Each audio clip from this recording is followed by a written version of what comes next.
News world में आपका स्वागत है। और जिस तरह कोरोना को लेकर बात की जाए तो पूरी दुनिया जूझ रही है, भारत देश भी अछूता नहीं है। उत्तर प्रदेश में भी इसके कई मामले सामने आ रहे हैं, लेकिन इस बीच जो उत्तर प्रदेश से एक दिल दहला देने वाली खबर सामने आई, मासूम की हत्या, 1 करोड़ रुपए की फिरौती। जी हाँ, गोरखपुर अपहरण कांड एक बड़ा ऐसा कांड है जिसमें सबके दिल को झकझोर दिया है। सीएम योगी ने सख्त निर्देश दिए और इस पर कार्रवाई करने के और 5 लाख रुपए के मुआवजे का ऐलान भी किया है। अपराधियों के विरुद्ध लगेगा राष्ट्रीय सुरक्षा कानून, इस बात को लेकर भी बात सामने आ रही है और पुलिस की जवाबदेही निर्धारित करने के निर्देश उत्तर प्रदेश के मुख्यमंत्री योगी आदित्यनाथ ने दिए हैं। गोरखपुर में अपहृत बच्चे की हत्या के मामले में अपराधियों के विरुद्ध सख्त कार्रवाई के निर्देश दिए गए हैं। अपराधियों के विरुद्ध राष्ट्रीय सुरक्षा कानून लगाए जाने पर विचार करने और इस प्रकरण में पुलिस की जवाबदेही निर्धारित करने के भी निर्देश दिए गए।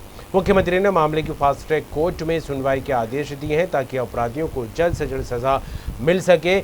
पीड़ित परिवार को 5 लाख रुपए की आर्थिक मदद का ऐलान भी किया गया है। हालांकि जिस तरह देखा जाए, इस पूरे मामले को लेकर एक तरफ परिवार जो है गमज़दा है, क्योंकि उनका लख्त जिगर और कलेजे का टुकड़ा अब इस दुनिया में नहीं है। फिरौती मांगने वालों ने इसकी हत्या कर दी है। एसटीएफ को जिम्मेदारी सौंपी गई। हालांकि बच्चे का शव बरामद हो चुका है, लेकिन कहीं ना कहीं इस पूरे मामले को लेकर सियासी रंग भी चढ़ता दिखाई देने लगा है।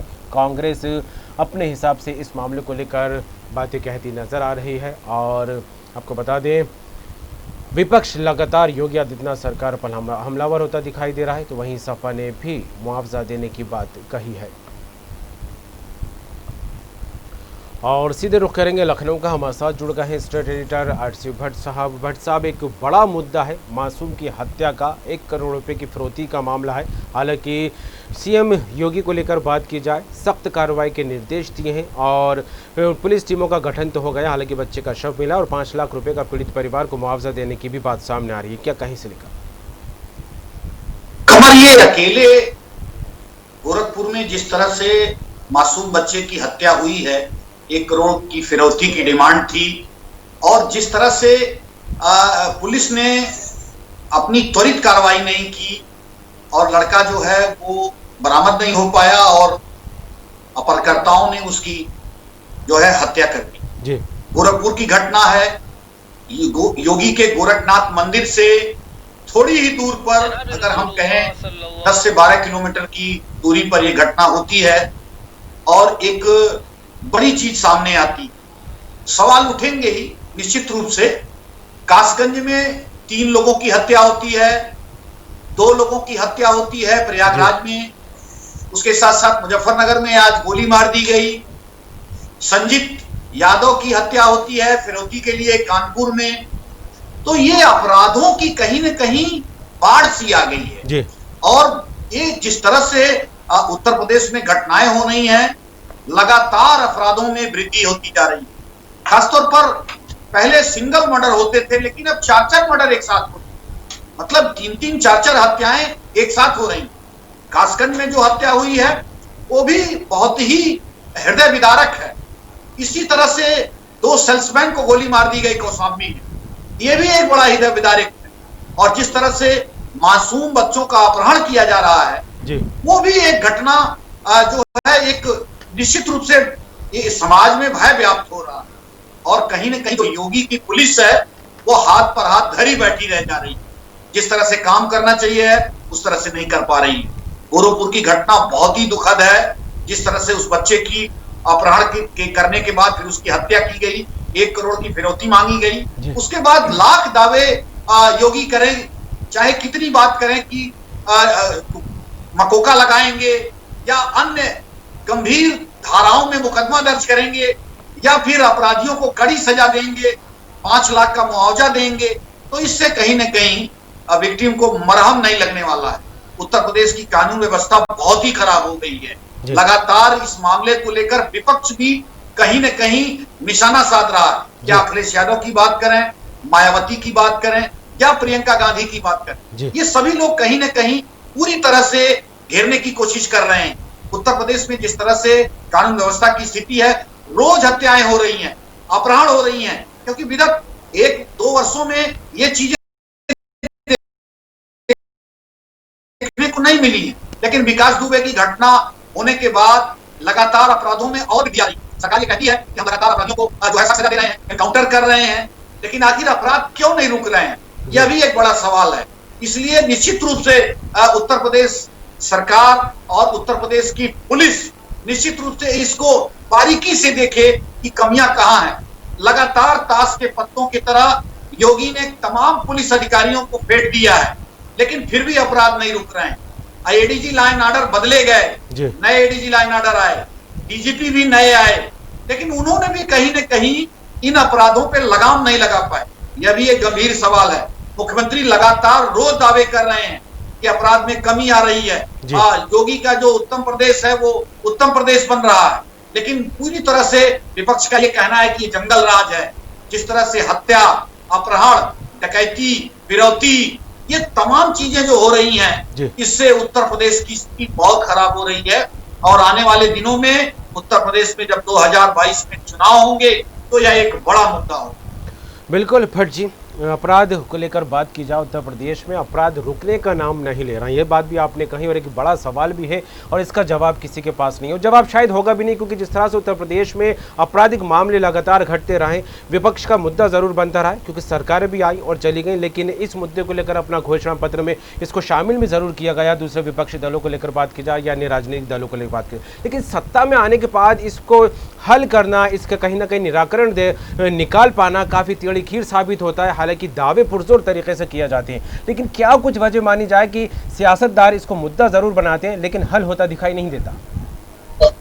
देखिए, जिस तरह से कानून व्यवस्था की स्थिति उत्तर प्रदेश में है, ये निश्चित रूप से बड़ा फेलियर है जी। और कहीं ना कहीं जो उत्तर प्रदेश की पुलिसिंग है उसकी आलोचना सब जगह हो रही है। सभी जितने भी सोशल मीडिया देखें या चैनल्स देखें या अखबार देखें, सभी लगातार आलोचना कर रहे हैं। जनमानस सब आलोचना कर रहा है कि उत्तर प्रदेश की कानून व्यवस्था बिगड़ गई है और काफी खराब है। अब इसमें निश्चित रूप से जो मुखिया होता है उसी से सवाल पूछा जाता है। उत्तर प्रदेश के मुख्यमंत्री योगी आदित्यनाथ इस समय कटहरे में हैं और निश्चित रूप से जिस तरह से उनसे सवाल पूछा जा रहा है विपक्ष द्वारा, मायावती ने सवाल पूछा, अखिलेश यादव ने सवाल पूछा, उसके साथ साथ प्रियंका गांधी भी सवाल पूछ रही हैं। लगातार ट्विटर और उनके खबरें आ रही हैं, उनके द्वारा सवाल पूछे जा रहे हैं।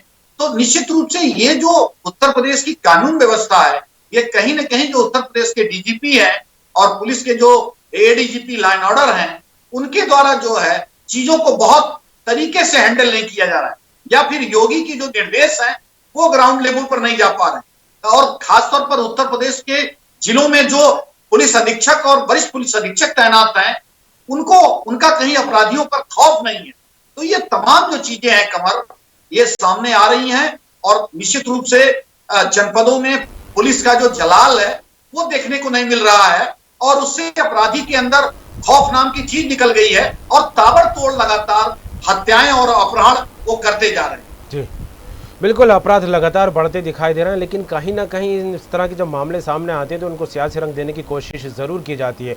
और मुख्यमंत्री योगी आदित्यनाथ को लेकर बात की जाए तो पीड़ित परिवार को 5 लाख रुपए का मुआवजा देने की बात कही है, सपा ने अपने स्तर पर 2 लाख रुपए देने की बात कही है। और ऐसे में कांग्रेस कहाँ पीछे रहने वाली थी? जिला अध्यक्ष निर्मला पासवान जो अपने प्रतिनिधिमंडल के साथ पीड़ित परिवार से मुलाकात करने पहुँच गया। तो क्या लगता है, इस तरह के जब जख्म मिलते हैं किसी परिवार को और जब मुआवजे की राशि दी जाती है तो ये भरपाई वाकई इस मुआवजे से हो जाती है या फिर कहीं ना कहीं इसको राजनीति से जोड़कर भी देखा जाता है?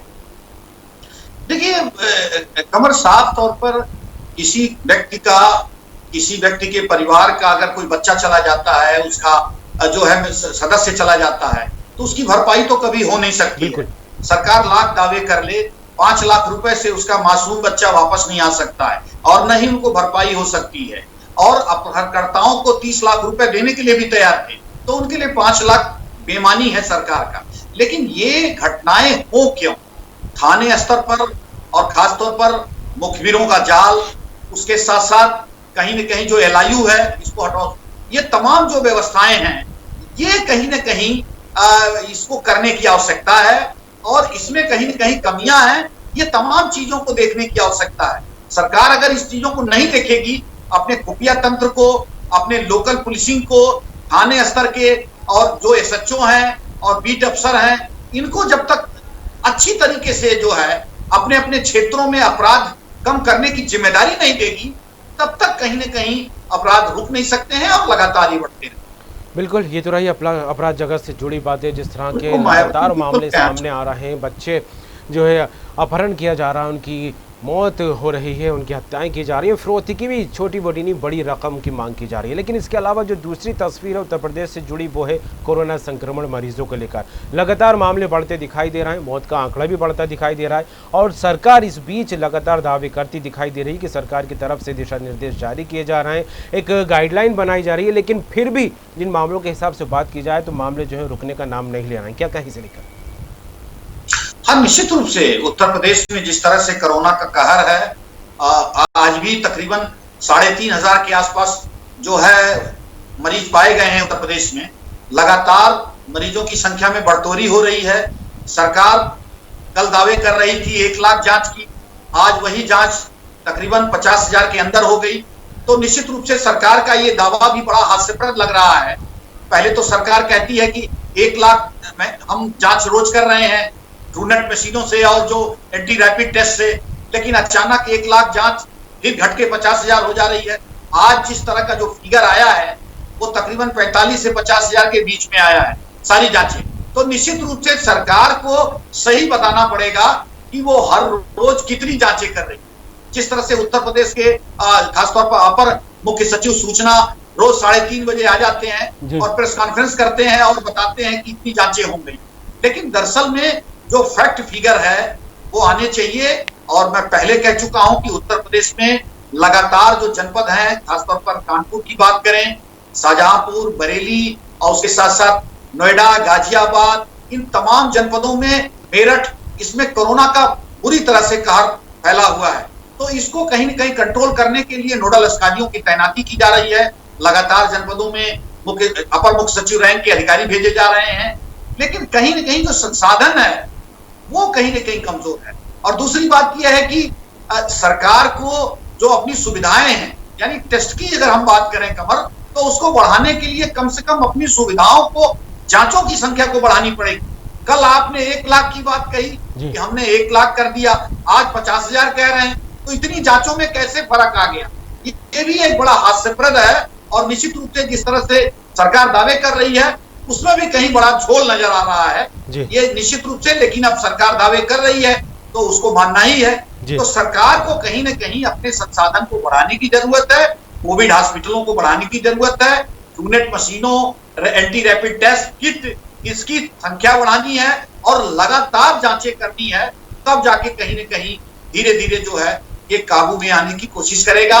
सही संख्या में लोगों की, जो संदिग्ध लोग हैं वो पहचान में आएंगे। ये तमाम चीजें देखनी पड़ेंगी।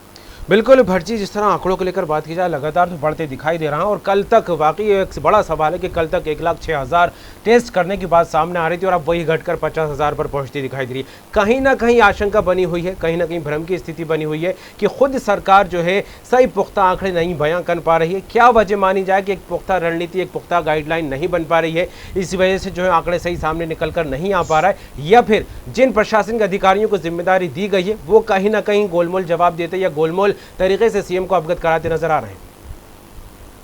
कमर, आपकी ये दूसरी बात बिल्कुल सही है कि ये चीज मैंने पहले भी अपने चैनल के माध्यम से अपने व्यूअर्स को बताया था कि उत्तर प्रदेश के जो भी स्वास्थ्य के अधिकारी हैं, खासतौर पे जो सर्वोच्च अधिकारी हैं, अपर मुख्य सचिव रैंक के 2 अधिकारी हैं, पूरा दारोमदार उनके ऊपर पड़ा हुआ है। मुख्यमंत्री को जो भी चीजें वो समझाते हैं वही मुख्यमंत्री समझते हैं। जो चश्मा वो चढ़ाते हैं वही चश्मा मुख्यमंत्री जी चश्मा पहन लेते हैं और उसी नजरिए से देखते हैं। अगर इन दोनों प्रमुख सचिव ने, अपर मुख्य सचिव ने ये कह दिया कि यार 2 लाख टेस्ट हुआ है, तो मुख्यमंत्री जी कह देंगे कि 2 लाख टेस्ट हुआ है। तो निश्चित रूप से ये कहा जाए कि ये जो चश्मा है उसको उतारना पड़ेगा और जो सही चीज है वो लानी पड़ेगी। ये दोनों अपर मुख्य सचिव अमित मोहन प्रसाद और दूसरे रजनीश दुबे और उसके साथ साथ जो प्रमुख सचिव इंफॉर्मेशन है, अपर मुख्य सचिव इंफॉर्मेशन है अवनीश अवस्थी, ये तीनों लोग ये लगातार वही बातें जो बताते हैं वही मुख्यमंत्री जी चश्मा पहन लेते हैं और वही चीज बताते हैं। तो ये बड़ा अजीब और हास्यास्पद है कि आप चीजों को छानबीन करिए, जनपदों से रिपोर्ट मंगाइए और खासतौर पर अपने त्रिस्तरीय व्यवस्था रखिए जांच की, वो पता करिए तो इन तमाम जानकारियों पर ही आप स्थिर हैं, तो ये कैसे चीजें हो पाएंगी?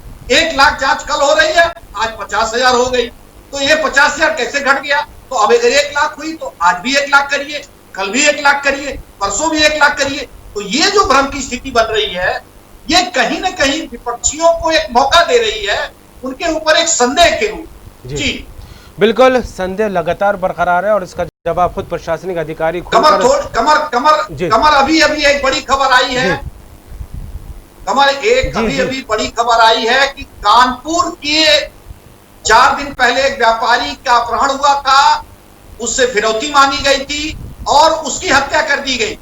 अभी तुरंत एक अपहरण कर हत्या का एक सनसनीखेज मामला आया है। कानपुर देहात क्षेत्र में एक व्यापारी का अपहरण किया गया और उसके साथ साथ उसकी हत्या कर दी गई। भोगनी क्षेत्र का ये मामला है, पहले उसका अपहरण होता है और उसके साथ साथ उसकी हत्या कर दी गई।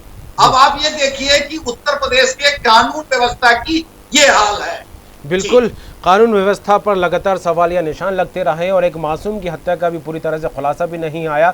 कोई एक और अपहरण और हत्या का मामला सामने आ गया। फिलहाल देखने वाली बात होगी इन सब मामलों को लेकर योगी आदित्यनाथ सरकार क्या कुछ कदम उठाती है। बात कर रहे थे कोरोना को लेकर भट्टी, जिस तरह भ्रम की स्थिति बनी है आंकड़ों को लेकर, टेस्टिंग को लेकर और जिस तरह से मौतों का आंकड़ा लगातार सामने आ रहा है उसको लेकर। अभी हाल ही में एक खबर ये भी थी और इस तरह की तस्वीर हम अपने दर्शकों को भी दिखाई देंगे। खुद मुख्यमंत्री योगी आदित्यनाथ मोर्चा संभालते दिखाई दे रहे हैं, कोविड सेंटरों का जायजा लेते दिखाई दे रहा है, निरीक्षण करते दिखाई दे रहे हैं। तो एक उम्मीद जागी थी कि जो कोरोना संक्रमित क्षेत्र में जो काम हो रहे हैं कहीं ना कहीं सुधार होता हुआ उनमें नजर आएगा, लेकिन इसके बाद अगर देखा जाए तो वहीं ढाक के दो पात वाली बात नजर आने लगी है।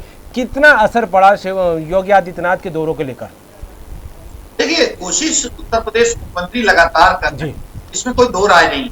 लगातार वो व्यक्ति 18 से 20 घंटे काम कर रहा है, लेकिन खासतौर पर काम किसको करना है? काम उत्तर प्रदेश के जनपदों के जिलाधिकारी को करना है, मुख्य चिकित्सा अधिकारी को करना है और उसके साथ साथ जो उनके दोनों अपर मुख्य सचिव हैं, रजनीश दुबे और अमित मोहन प्रसाद, उनको करना है। मुख्यमंत्री स्वयं कोई काम नहीं करेंगे, वो निर्देश दे सकते हैं और लगातार निर्देश दे रहे हैं, लगातार वो नोडल अधिकारियों को भेज रहे हैं। लेकिन सही जो ढांचा है, उसकी स्थिति क्या है, कितने हमारे पास वेंटिलेटर हैं, क्या पोजीशन है, और जिस तरह से अभी झांसी का एक वीडियो आया है, वो बड़ा हृदय विदारक वीडियो है, जिसको देखने के बाद ये पता चला है कि मरने वाला जो है वो बार बार गुहार लगा रहा है कि हमको हमारी अच्छी चिकित्सा व्यवस्था करिए, हम मर रहे हैं, लेकिन कहीं ना कहीं उसकी जान चली जाती।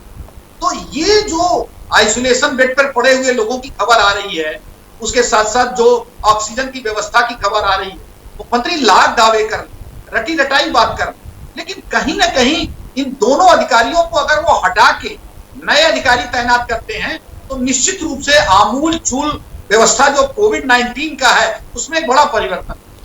चलिए, बिल्कुल देखने वाली बात होगी उत्तर प्रदेश की परिस्थिति में लेकर आगे क्या कुछ कदम उठाए जाते हैं। जुड़ने के लिए, तमाम बात के लिए भट्टी आपका बहुत बहुत शुक्रिया। तो उत्तर प्रदेश में मासूम की हत्या हुई, अपहरण होता है, उसके बाद हत्या कर दी जाती है, 1 करोड़ रुपए की फिरौती मांगी जाती है और इसके बाद जो है सवालिया निशान लगते दिखाई देते हैं सरकार की कार्यप्रणाली को लेकर। अभी ये मामला पूरी तरह से शांति पे नहीं हुआ कि एक और बड़ी खबर कानपुर से सामने आ गई है कि एक व्यापारी का अपहरण किया जाता है और उसकी हत्या कर दी जाती है। फिलहाल देखने वाली बात होगी कानून व्यवस्था को लेकर, जिस तरह से विपक्ष भी लगातार हमलावर है, क्या कुछ गाइडलाइन इसको लेकर आगे बनती है सरकार की तरफ से। और गाइडलाइन की जब बात आती है तो कोरोना को लेकर भी रणनीति बनाने की बात सामने आती है, क्योंकि लगातार उत्तर प्रदेश में कोरोना संक्रमित मरीजों के आंकड़े बढ़ते दिखाई दे रहे हैं, मौत का ग्राफ भी लगातार बढ़ता हुआ सामने आ रहा है। अब ऐसे में जो आंकड़ों की बात की जाए, कहीं ना कहीं भ्रम पैदा करते दिखाई दे रहे हैं, क्योंकि कल जहां तक 1 लाख से ऊपर टेस्ट होने की बात सामने आ रही थी, वही टेस्ट अब घटकर 50,000 पर फिर पहुंच गए। यही आंकड़ों का जो झालमेल बना हुआ है, इसको लेकर कहीं ना कहीं भ्रम की स्थिति बनी हुई। अब देखने वाली बात होगी आगामी दिनों में क्या कुछ तस्वीर सामने आती है।